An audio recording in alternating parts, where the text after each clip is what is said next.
Good morning, good evening, and good afternoon, wherever you are in the world. And welcome to the Infinite Way, where spirituality meets humanity. And it brings me such great pleasure to introduce our guest today, Kavita Byrd, who brings together spirituality, holistic healing, and whole systems planetary transformation with a focus on conscious evolution and sacred activism.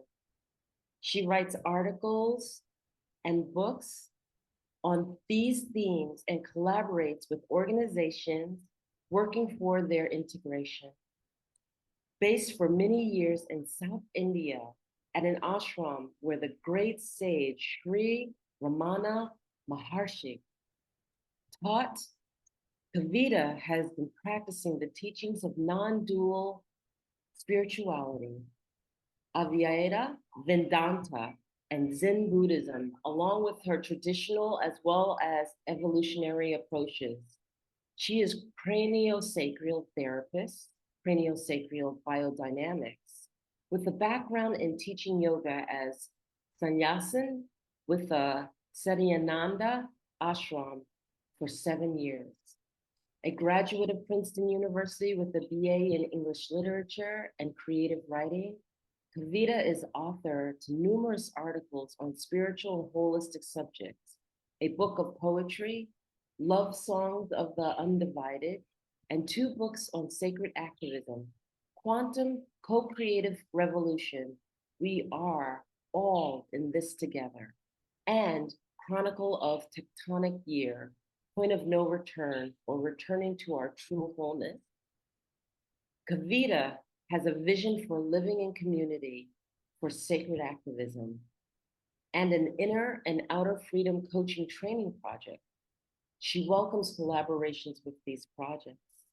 For more information about her vision for conscious community and a quantum co-creative holo movement for personal and planetary evolution, you should see her shakticenter.blogspot.com, which we will have posted at the end and in the description area. So I welcome you, Kavita Byrd. Thank you. It's a pleasure to be here with you. It's such a wonderful pleasure and a treat to have you because I know you don't do a lot of podcasts. So we are blessed, we are grateful, and I just want to say that out loud to you. Thank you for saying yes. Well, thank you. Thank you. Yes. So I want to deep dive. I want to dive right into having a conversation about whole systems planetary transformation. Because we hear about the new earth or the new paradigm shift.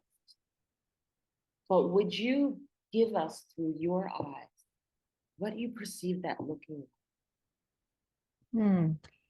Yes, the edge that that impassions me is how to bring inner transformation and outer transformation together. And very often we find that the people working on inner transformation, like spiritual people, holistic people, and so on, and the people working on outer transformation, like the activists or people working at political levels, they're often in 2 different camps. People working at the inner levels often think that the activists are wasting their time because they're not reaching the deepest root of transformation, and so the same patterns will recur. And the people working at the outer levels think the people working at the inner levels are all woo woo la la land. So for me, it's really important to bring these 2 camps together. I mean, in our own selves, to bring together our own work at the inner and outer levels, and also in the collective, to see how these 2 levels are so interconnected as to be inseparable. And so we need to see them as complementary rather than in conflict or opposition, or 2 different camps. So yeah, It's so amazing that when you talk about inner and outer, that can bring so many different dynamics, because I think the yin yang, I also think about the medicine wheel of when we come together, the pieces and parts. And like that inner transformation that you're talking about, or the inner meeting the outer, I always, the first thing that came to my mind was that inner work that we have to do to prepare to meet the outer transformation that has to take place. So that if you don't see the value in self, if you don't see the worthiness in self, then how could you ever experience that inner transformation that allows you to step into your light and your truth, and the love that you are, and the powerfulness that comes from within and not external to us, not power over anybody, but that inner journey within that has us step into our truth, that prepares us to be strong enough to help transform that outer, or meet and balance that outer that needs to take place. What are your thoughts? Beautiful, absolutely beautiful. Yes, because the power, our ultimate power, is our connection with our source, with, you could say, the unified field of consciousness, or God, or Goddess, or the Divine Mother, the source of creation, the Tao, the Great Spirit, however you want to call it. Our power comes from there, our own inner connection with that source. And actually, it's the same source for all of us. It manifests in different ways. Our role in this transformation manifests in different ways. But the first thing is to get aligned with that source. And then it's like the point of orchestration. The source itself orchestrates all of us so that all of our actions come together and harmonize to bring in a world in harmony. So that's how I see it. So the work you do, I also find very, very fundamental to bring people into alignment with their own worth, because we are all the divine. We're all an expression of the divine. And when we understand that, we're empowered not only in our individual lives, but to serve the whole, because we're not only part of that, we are that whole.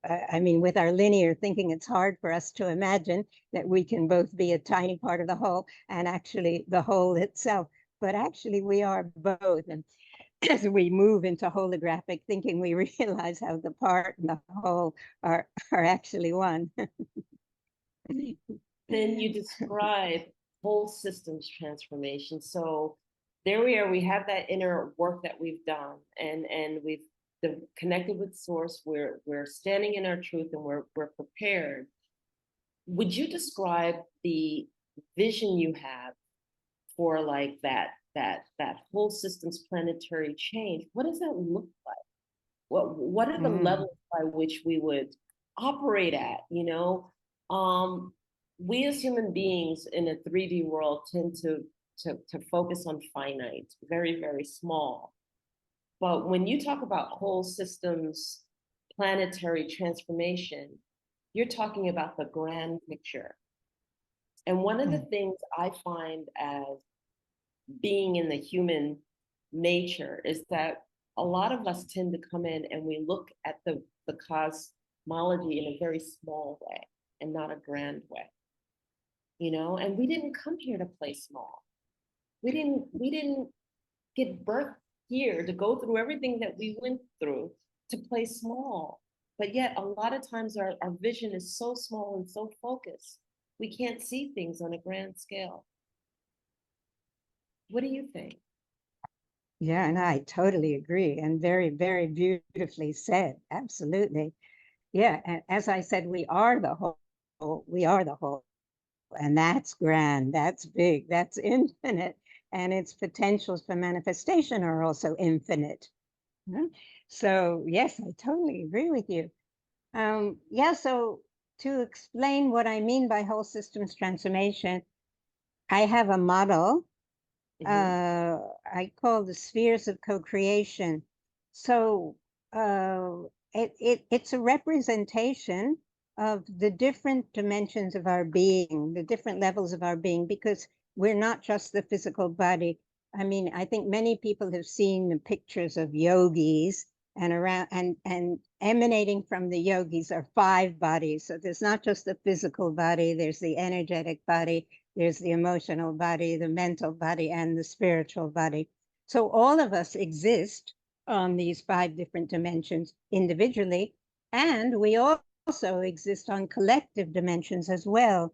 Social collectivities, our countries and our globe, our planet, and also cosmic dimensions as well.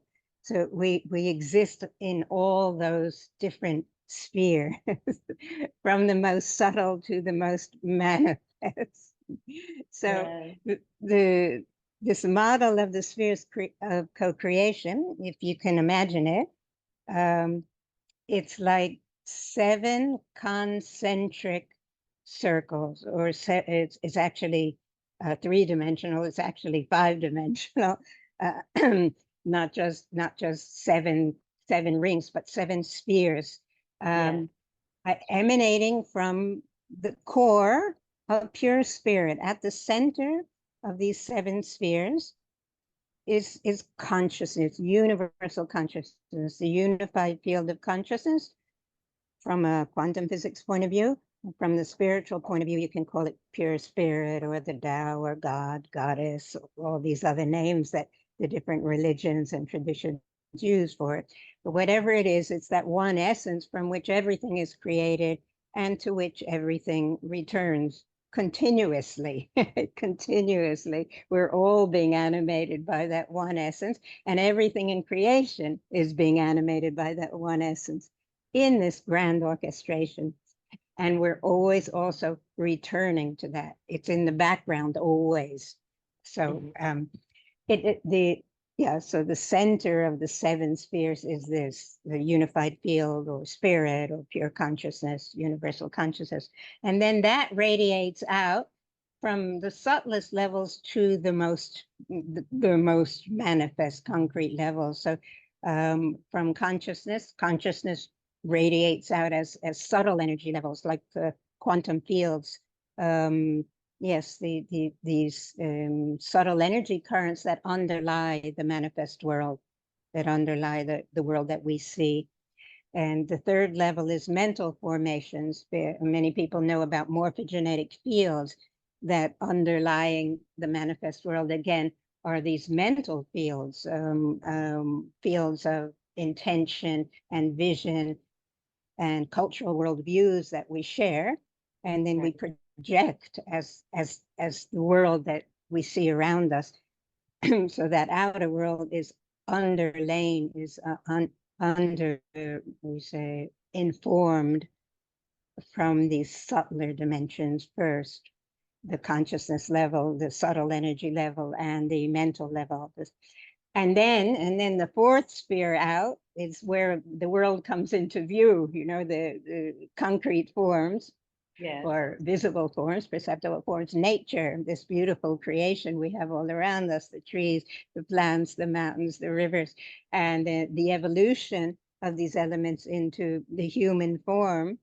So it's us within this beautiful orchestrated creation at the visible level. And then the next sphere out is the economic level. And that's how we, human beings, as part of this system of nature, as part of this larger ecology, how we interact with the other elements in nature for our own survival and thriving and flourishing. And then the next sphere out is a socio-political sphere, like what kinds of forms of governance do we use to make decisions to govern our social systems, our collective decisions. And then the last sphere out is planetary and cosmic. So it's the whole Earth within the larger cosmic context, and including these larger patterns of cosmic evolution that we're part of here. So what I see, and what many people see today, is that there's this raising of consciousness happening, this raising of the whole frequency of the whole field that underlies this whole creation, including us. So It's like the whole field is being uplifted, upgraded in a way into a higher frequency. And that ripples up, from those deepest levels of consciousness, subtle energy, psyche, mental formations, our ecological systems, our economic systems, our social system, our global systems, our place in the cosmos. All of those spheres are being shaken up, transformed, uplifted. We're right in the midst of it, so it feels very shaky, but something new wants to emerge. This higher vibration of consciousness is moving there from the core, and it wants to manifest this new what people are calling 5D Earth, or this new Earth, as a manifestation of that higher frequency of consciousness. What I love about what you're saying is that as you're speaking, and I'm sitting here envisioning what you're describing, and really what you're talking about is a reawakening internal and the acknowledgement of source within us to reacquaint ourselves from that which is external to us, to reawaken to the balance of nature, not the ruling over nature, but the balance of nature and how we're part of that natural setting, how we're part of the symbiosis of nature and what it means to us and what we mean to nature. And then if we can just really awaken to that which is around us, then everything else really falls into place. Then we don't have to fight among the way that we think or how we govern, because we will be so strongly connected to source that which we vibrate as resonant and frequency energetic beings that we are will really just ripple effect and impact the way it's supposed to in its collective consciousness and unity consciousness that's supposed to. So tell me if I'm off base on this, but this is what's like exploding in my mind when you're talking to it. And it's just like, then it's not a fight to convince people to want to work a certain way, but that they awaken to it. And then that when that inner meets the outer, and that symbiosis takes place with that realization and awakening and understanding, the vibration just raises, and we all just become a part of something that's so beautiful and so collectively in balance that we can navigate our futures forward. Am I way off base with that thinking, or? No, it's beautiful. I agree. One thing that I feel though is some people make a division between the inner work and the outer work, in the sense that there are, well, as I see it, first of all, let me come back to the spheres of co-creation, because the spheres of co-creation is not only an illustration of consciousness radiating out as all these levels of our being, but I also designed it to function as a collaborative platform. The people working, or people and organizations working for transformation at all these levels, to be able to map into the model what they're doing, what their organization is doing. Say there are people working at the economic level for economic transformation, other people working at the ecological level for ecological transformation, other people working at those very deep core inner levels. Everybody has a different focus. Yeah.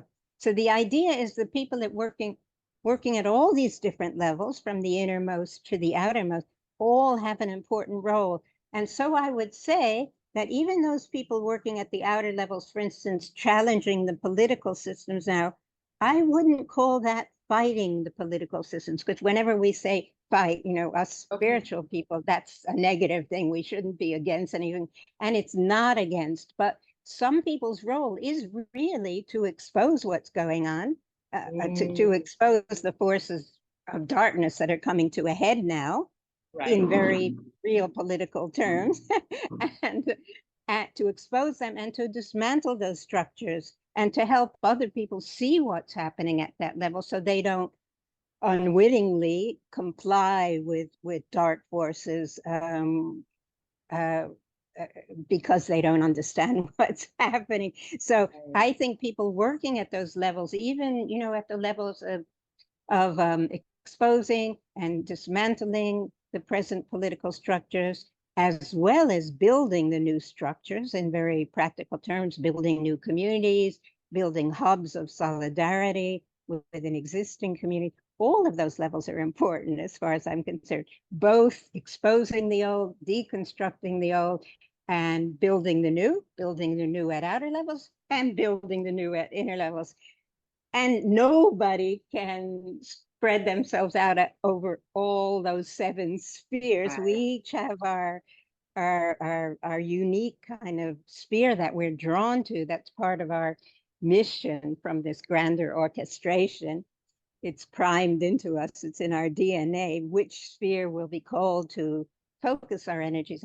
But I think it's so important that we see ourselves as all working together, and that actually this bigger unified field is working through us at all those levels. So not to put those levels in opposition, that the people working at the outer levels are fighting and they shouldn't be bothering with that.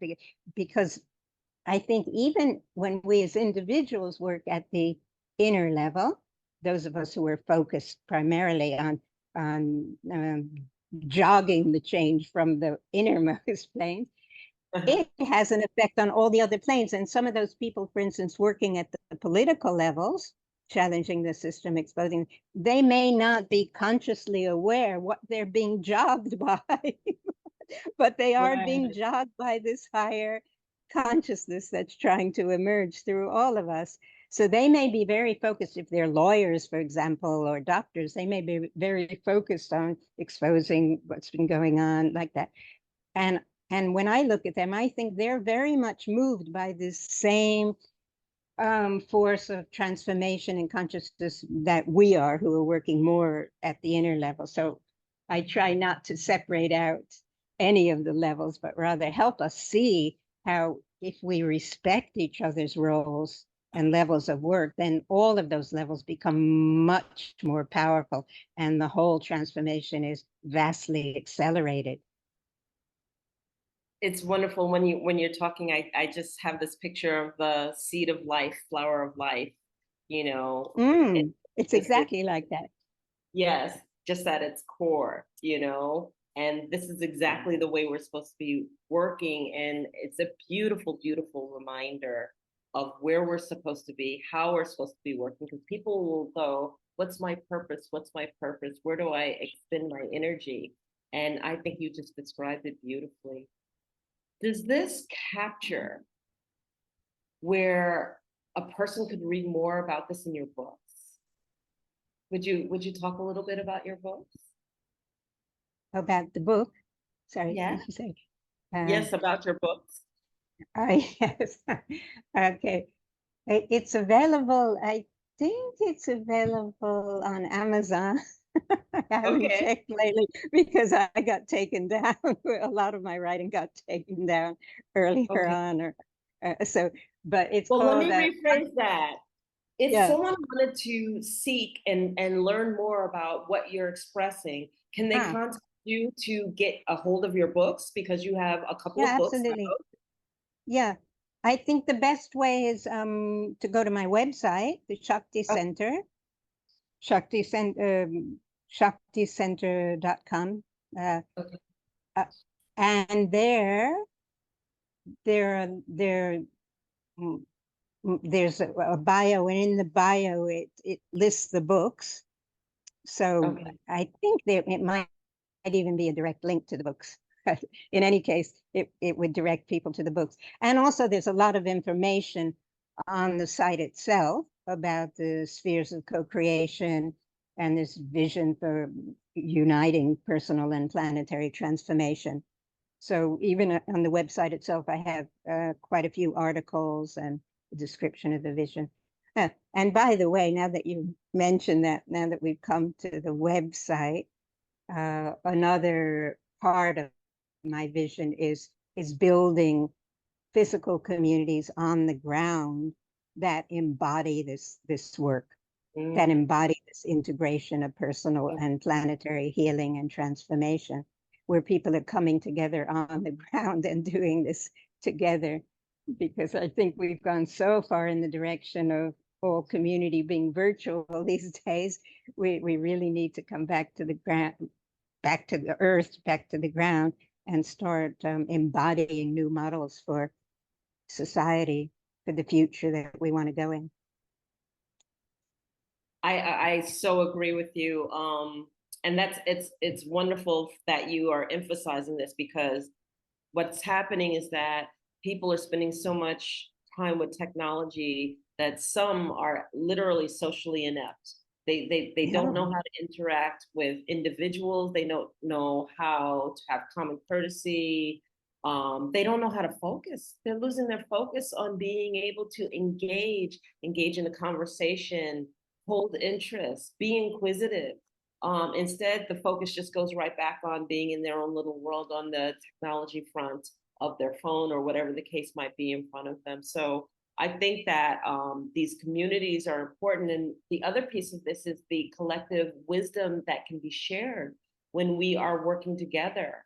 And I'm not surprised if you are standing in your truth in terms of what society should look like, how society can be shaped and everything. You're going against the grain of where, the powers that be or the industry decides where we're going to go.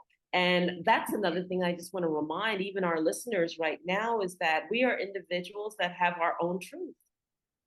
And in our own truths, we have every right to stand in them. And in standing in our truths, it may not be where the industry is telling us where to be, how to behave, how to act, and what it's defined as. And that's what's called free will. And when yes, you're called powerfully to share something, to say something, to do something, to be something, then stand in your truth. It's yeah, important. absolutely. That's where source is telling us to do. We get this calling, it's a longing in our hearts. And I say this Yes. because I look at my own journey, and I worked for corporate for 20 plus years, and then did a 360-degree leaving corporate and deciding that my journey is going to look different. And it didn't fall under the standard, basic rules of you grow up, you go to college, you get married, you have children, you work if you work, or you stay home and that if you work, and this is the way it has to be. No, it doesn't have to be that way. That many of us ignore the calling in our hearts. We ignore what our heart is longing for. And I say the heart because the heart is the aspect of you that goes beyond the boundaries of comfort. It always takes you outside of that comfort zone. The ego is like, I'm comfortable, I'm working here, this is my bubble, I'm going to operate in my bubble, and that's where I want to be. But the heart always has you grow beyond that in the uncomfortable zone to explore and to be adventurous and to engage in new things that you would never engage in typically. And that's why we call it a longing in our heart. That's where source Mm. sits. And so when you feel called for something, I have found in my experience that you have to act on it. You have to act on it. Or otherwise, what you do is you live a life where someone's dreaming who you should be and you trying to fulfill something that doesn't really exist because people's view of you changes constantly. So it's like chasing a dangling carrot. You're hoping to do what somebody else projects that you should be, but then do you ever really arrive? Because those views change. So I always say the saying, dream a beautiful dream or you will be drowned, which is if you don't hold the vision for yourself and step into that vision fully with your whole heart, then you will spend your whole life fulfilling what other people perceive you to be and perceive you to do, and you will really never be happy. So now that I've gotten a little bit into my story, what are your thoughts? I kind of switched gears on us completely. No, but I think I think it's very, very important because, okay, in terms of the model of the spheres of co-creation, one could say that when we're born into this world, we're Mhm. subjected to enormous conditioning, and that would be at the mental level, the third sphere up, this mental level, and we're inculcated with a certain worldview, in today's world, the worldview that everybody is inculcated with, because it's gone global, is separation, competition, violence. I have to get to the top, and the hell with everybody else. So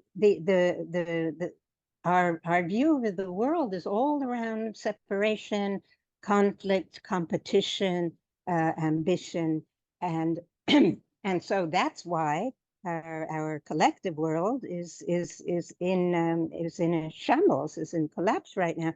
So, but that's what we're all conditioned into at the mental level when we step into this world. So most people, of course, go along with it up to a certain point, and they do what they expect, what society has told them they should want to do, what should make them happy, what should impress other people. They go along with it to a certain point. And at a certain point, and I think this point is accelerating now, Mhm. because the system itself has reached its utter limit and it's collapsing. And then people have to come much deeper in themselves to that core level again, that connection with consciousness, with spirit at the center of the spheres, out of that conditioned sphere and into their own truth. And their own truth is the truth of spirit, that all our own truths are guided by spirit. And at that point, everything shifts. At that point, they're really, how you say, they're being moved, or they're being played by this larger symphony from source itself. So even that longing of your heart is coming from something much deeper that connects you with the whole. Yeah, yes. Would you be willing to share with me your journey on how you arrived at this various vision that you see? Because our spiritual journey is very significant as to what's brought forward. It says a Mm. lot. It's a long story, but I think from the time I was very young, and probably because my father was an advertising man, I could see through this whole sham of people being conditioned and brainwashed into wanting things and wanting status and position. I could see that very early, and I saw my father suffered. My father was a bright person, but he'd gotten co-opted into the advertising world, and I just found it so sad that somebody who could have given really beautiful gifts to the world was instead trying to manipulate people to buy this product and that product that they didn't even need in the first place. And so luckily I was exposed to that so early on that I knew I didn't want any part of Okay. it. so as soon as I finished college, when I was little, I said, as soon as I finish my education, I'm out of here. The US, where I was born. And I Uh-huh. did that. When I finished, I just worked for a few months. I went to Africa, actually to Tanzania, Wow. because I wanted to be actually in a socialist country, a country where people were living close to the land, in harmony with nature, in harmony with each other, and a really caring society where everybody was taken care of because they recognized we're all one. And what's interesting is that the Tanzania at the time, it was implementing a policy called Ujamaa. It's the Uh-huh. Swahili word for oneness, under Wow. President Julius Nyerere, who was a beautiful, very spiritual man. So that was the beginning of my journey into oneness, you could say. But what I Uh-huh. realized was, while Africans have this in their hearts, they're very connected with the land, with each other, with this sense. It's like in the West, we're so wrapped up in our own little egos and our own ambition and our own power. And in the African culture, I really felt there was a sense people belonged to the whole. You know, they felt connected with the whole, both the nature and each other. And I went into villages where they hardly had anything to eat, you know, for weeks. And if I had some food with me, the first person who saw me would never say, "Oh, share, you know, I'll have some." No, they gather the whole village, and however long it took to gather everyone, and everyone would sit in a circle and they'd share whatever the food was equally.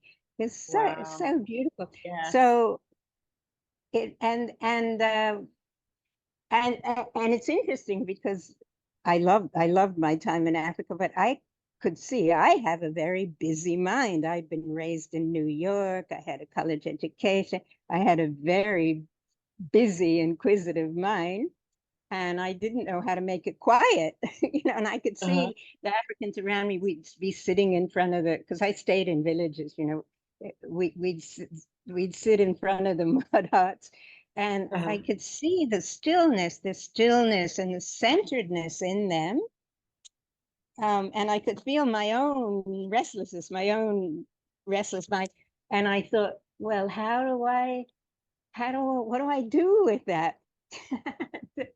And then I started to think about India and coming to India because I knew that the way that you still a busy mind is through meditation. Of course, India is you know the the the it's the oldest heritage in the world of Yeah. that techniques to still the mind and come into contact with our deeper nature.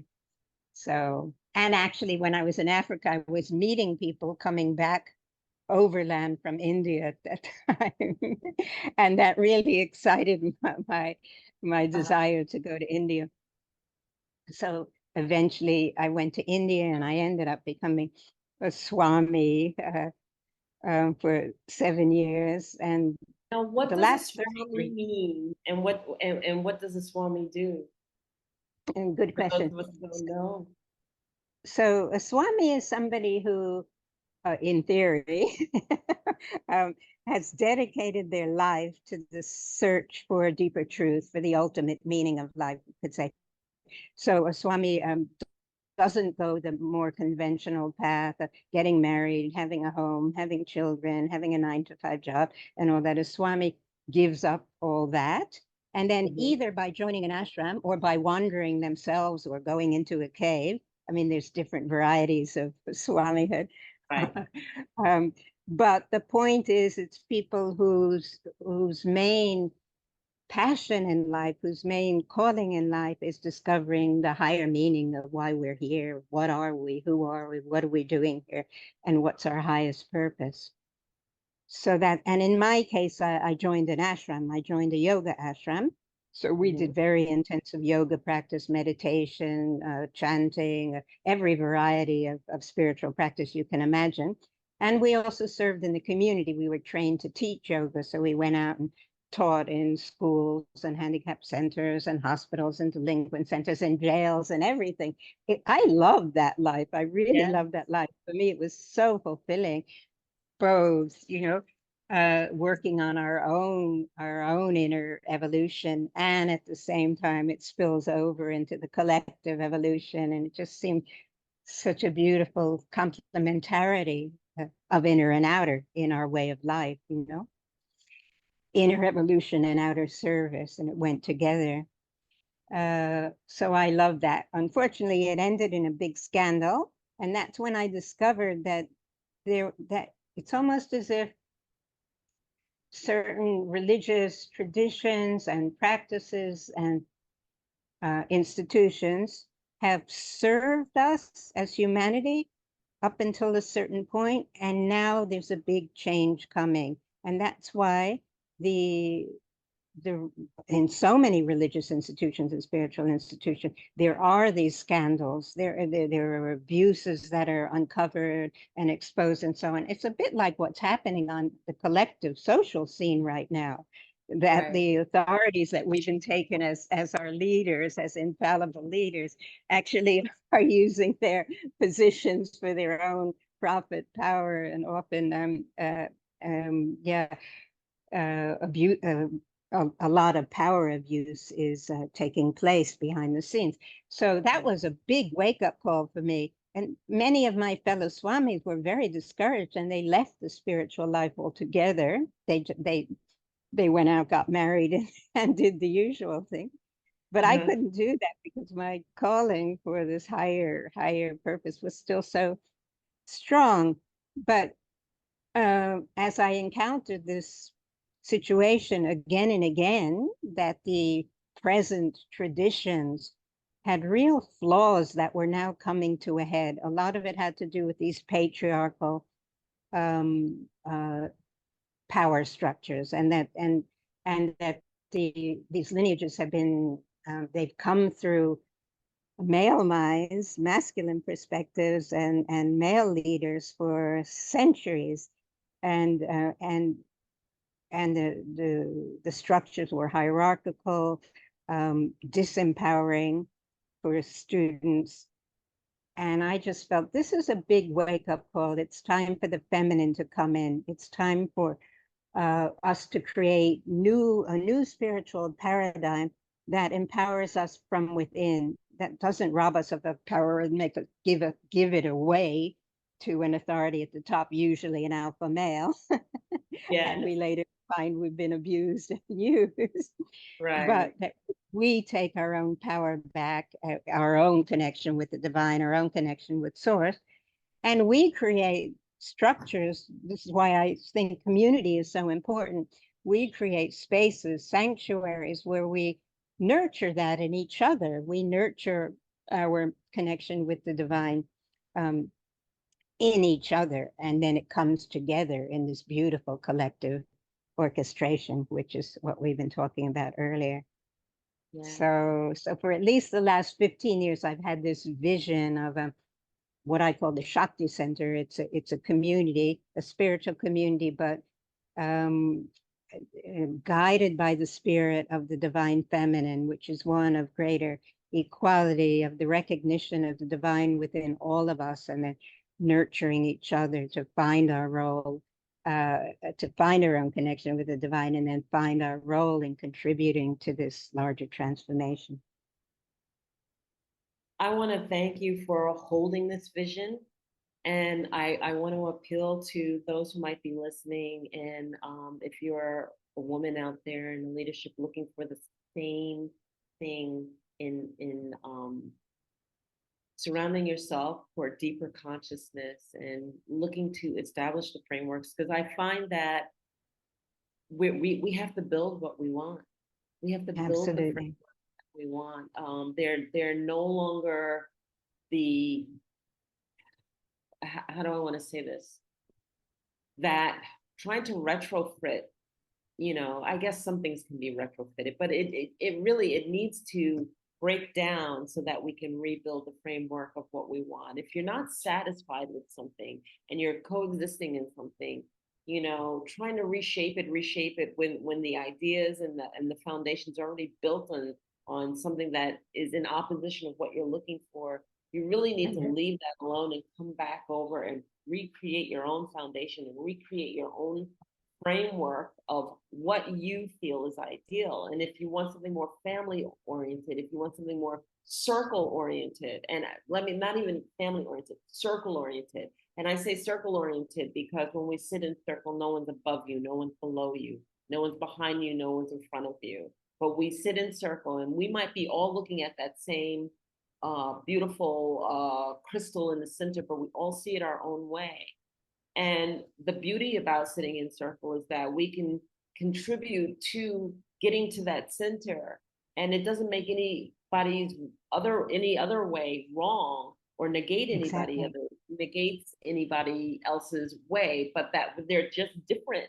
And it's okay to be different and all go to the center. And that my success of achieving centeredness is your success. And your success Exactly. is somebody else's success, right? That we can all be successful and we can share into the achievement of arriving into the center without belittling, demeaning, stepping on, pushing somebody out of the way because it's got to be mine. It's got to be mine, and that we can share and rise together. So I really, really, coming from an indigenous perspective, because all of the teachings that I've had have been fundamentally indigenous from tribes of my grandmother from the Ojibwe Nation. I share with the Keros Indians of Peru and many other tribes. But that's the one commonality, is that we can sit in circle together, that we don't subscribe to the hierarchical, like I have to upstage you in order to be lifted up, that we can be lifted up together. So I really love your so beautiful, so beautiful. Yeah.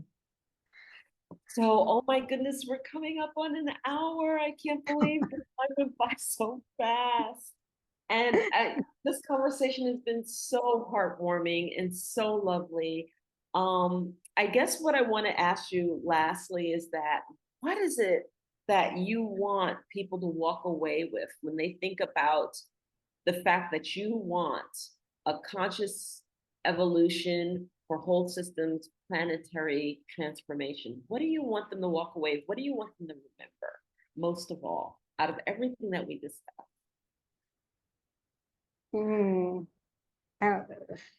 me, an enthusiasm, a passion to create these new communities. I would love people to feel that passion, and also the courage and the strength, which you emphasize so much, for people to move forward. Even if it's uncomfortable, to move out of their comfort zone and to know they're being lifted by something more true, more fundamental, our true nature, our spirit, our shared spirit, so that they will be carried in this. As they step forward, they will be carried into a new future. So I invite people to really start envisioning these new communities and stepping forward to create them. Thank you so, so much, Kavita Byrd. How can people get in contact with you if they want to further this conversation, or if they wanted to reach out to you? Because I know that you also have your project, your Inner Outer Freedom Coach Training Project also. So how can people reach you? My email is probably best. So that's kavitag25@yahoo.com. I don't know how to put it on the I'll put the it chat. in the description box then. I'll put it in Okay. the description of the podcast. Yeah, so yeah, people can just email me. And my email is also on the website. So if they miss it on the chat, they can find it on the website. Yeah. Excellent. So I want to thank you, Kavita Byrd, your wisdom, your thoughtfulness, your light, your beacon of being the ripple effect that needs to take place here. We thank you from the infinite way, and we welcome you again if you ever want to come back and continue the conversation. Thank you for sharing your knowledge, and thank you for sharing a part of you that is so, so, so needed in this world. Well, thank you, Enolia. It's really been my pleasure. I'm so happy to have connected with the infinite way. I love it, bringing spirituality and humanity together. Beautiful. It's what it's all about. I love it. So thank you, fellow listeners. And this has been another episode of The Infinite Way, where spirituality meets humanity. If you liked what you heard, please subscribe and like us and share, share, share. Share the wisdom, share the knowledge any and everywhere you can. Thank you, everyone. And thank you, Kavita Byrd. Thank you. And take care, everybody. Bye-bye.